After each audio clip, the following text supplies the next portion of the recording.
I'm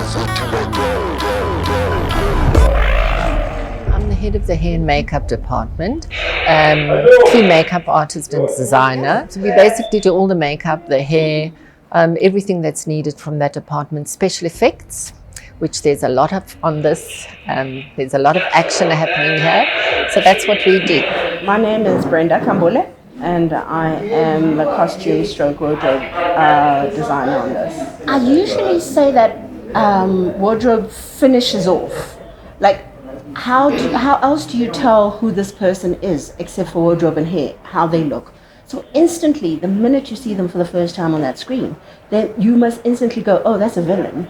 Oh, wow, what's going on? And the colors that we choose. So everything that we put together, it's not because, oh, you know what, I saw something nice. It's because we've read the story, and using the clothes, we need to communicate with the viewers firsthand on, like, this is who this character is.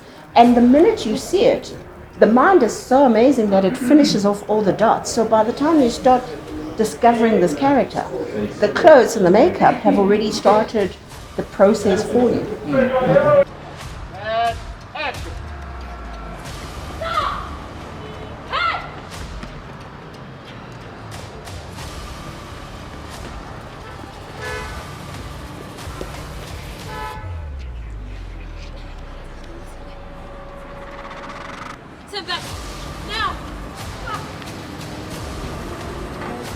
Well, I think it helps to tell the story, and it helps the actor, depending, for instance, we don't only make them look pretty, we make them look ugly sometimes. Well, not ugly, but they could be crying. They, you know, we help with all of that. They could be dirty. I mean, they could be tied up somewhere. We add blood, we add special effects. So all of that helps to tell the story. Hair also, you know, if they look completely neat in a scene where they're supposed to look really messy, the whole thing would look wrong. Cool, it's TERTIUS the LANGE, Stunts and Special Effects Coordinator for Kings of Joburg 2.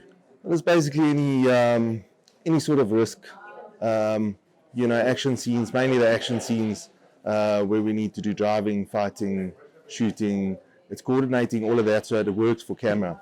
So, you know, it's one thing being able to do a fight, it's another thing capturing it on film so that the viewer can actually feel and be part of it and actually see the key points in everything. And that's what the coordinator comes in and does, is helps with camera and the actors and setting up the entire fight scene or driving scene, that we get those moments to tell the story at the end of the day.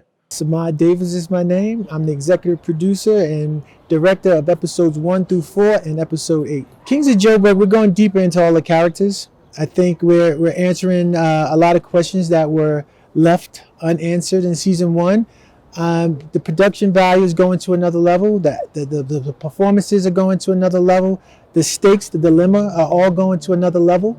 All of our characters are going through some very challenging times, which is a bit different than season 1. Season 1, we had to set the table and set the stage for where the dilemma was going. But in this season, we are able to really peel back the onion and show how deep this world goes. So we're like deep in the rabbit hole this season. Young Nick still stuck, but they call me the king of the town. Said I've been the topic of the conversations. People say I be putting it down. See the talk, I don't see none. They keep talking, they gon' see me come. I met it for the fun of it. Lost a letter about a climb. Every skin tone may need something different. They may need a different texture. So that's why it's very important, if you don't know the artist, to actually do a test, a makeup test. Because then you can immediately see this skin is too oily, this skin is too dry. Different products work for different people. I don't use the same product on everyone. I obviously have my favorite things that I do use. So yeah, no. Well, also, yes, the director and the producer will give you an idea of the character. The writer also, you will have an idea of what they want that character to look like. And then you go from there, and it's a collaboration with Brenda, myself, art department. If you put somebody who looks a certain way into the wrong setting, in a room, or their flat, or whatever it is supposed to be their apartment, it also looks wrong. So we have to work together to get the end results. You know, the fight scenes we do for film is very different to to fighting that you know, you would get as a boxer or as martial artist. Obviously those help, but it doesn't sell on camera that well. So it's kind of like a dance, if you want to put it that way, that you choreograph the same type of setup with actors beforehand, and then getting them comfortable with it, you know, getting the safety distances between them right, getting the reactions right is the main thing. You know, if somebody punches, to react at the right time and to fall in a way that they would have naturally, you know, that's the difficult part to get right.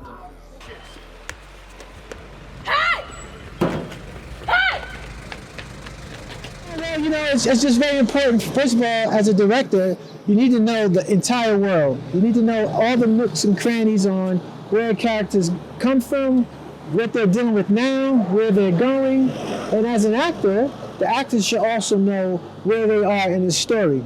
So for me, I just like to make sure I push performances. I like to make sure that the actors know where they are, and I like to collaborate with them, because it's a collaboration. And as a director, you want to make sure you pick talent that can offer you far more than what's on the page.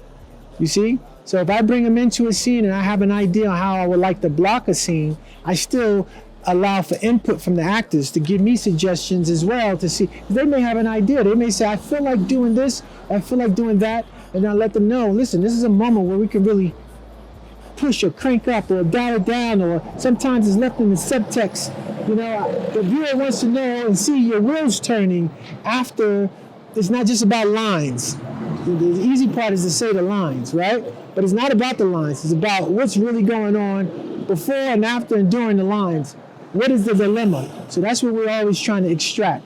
As a director and from a performance, we want to extract the essence of the scene and the essence of the performance, and find the nuances and what the actual dilemma is that a character is facing.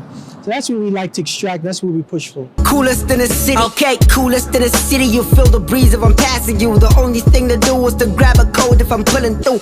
Intimidated people would look at you, kinda funny, I'm faced by mad jokes. I laugh with the director and with the D.O.P. has to be quite close. So you all have to be on the same page as what needs to be achieved. Getting in the director's head and actually understanding what he needs to see for edit is very important for us to set up our shots. You know, certain things, you know, director wants to see one thing.